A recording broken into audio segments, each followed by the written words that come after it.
do you think has changed that would enable you to do better than you did in '08 in our state? Well, the one reason why most people expect it to be quite different is the country is already quite different. I believe there are literally millions of more people now concerned about the very things I talked about 4 years ago. And they're concerned about the economy, and they're worried. The conditions are deteriorating. And the very things I talked about are the things that are most important. It is the excessive spending, the entitlement system, the foreign policy, as well as the monetary system.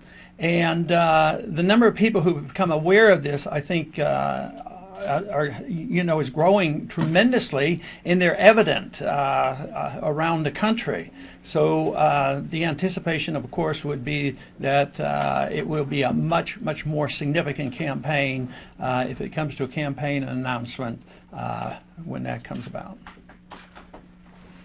You said if. Well, what will make your decision between now and the end of the month? I mean, what do you?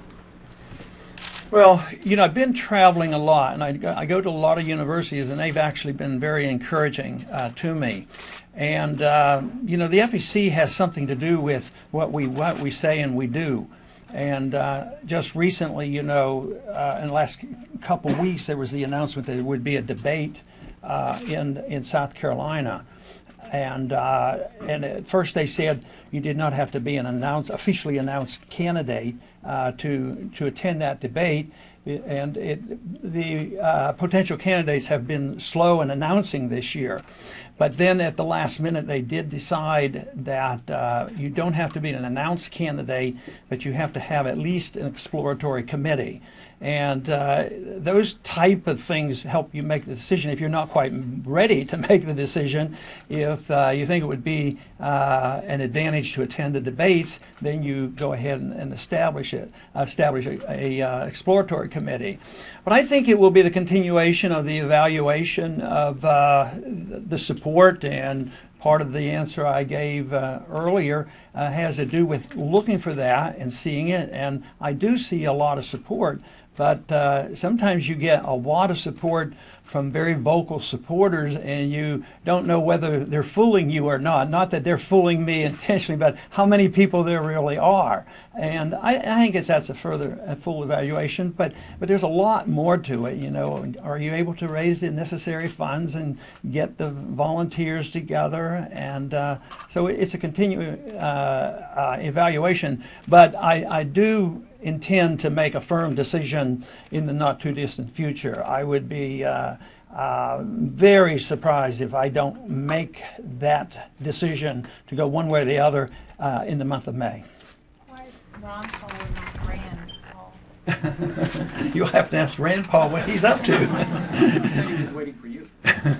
Well, I'll have to talk to him about that. How about a Paul ticket?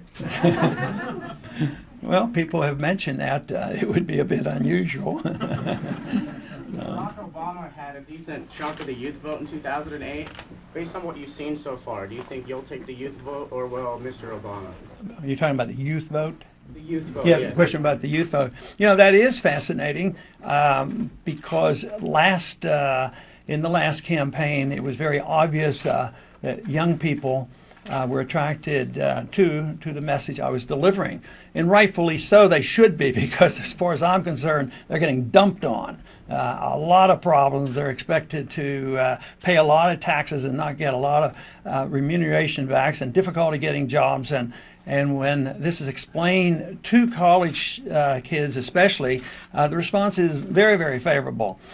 And in the last campaign, the truth is that other Republican candidates did not have the same attraction to the young people. It was more or less like, well, they weren't that important.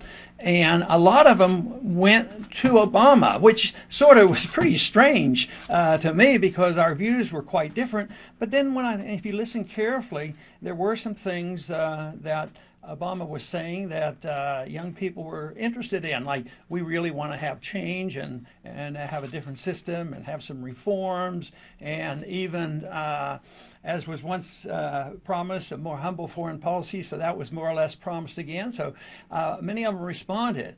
But I think there's a lot of disenchantment there right now, to tell you the truth. And I just don't think that the massive young people who young people generally lead a revolution. And I see what we have been trying to do for the last 5 years or more as an intellectual revolution, a change in ideas on foreign policy, a change in idea on monetary policy, a change in attitude about the entitlement system, and a change in an attitude about protecting personal liberties.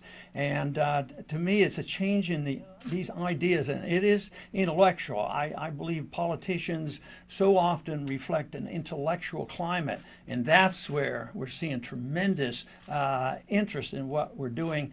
I think that Obama will not be able to hang on to that enthusiasm of the young people because of what's been happening in the last couple of years.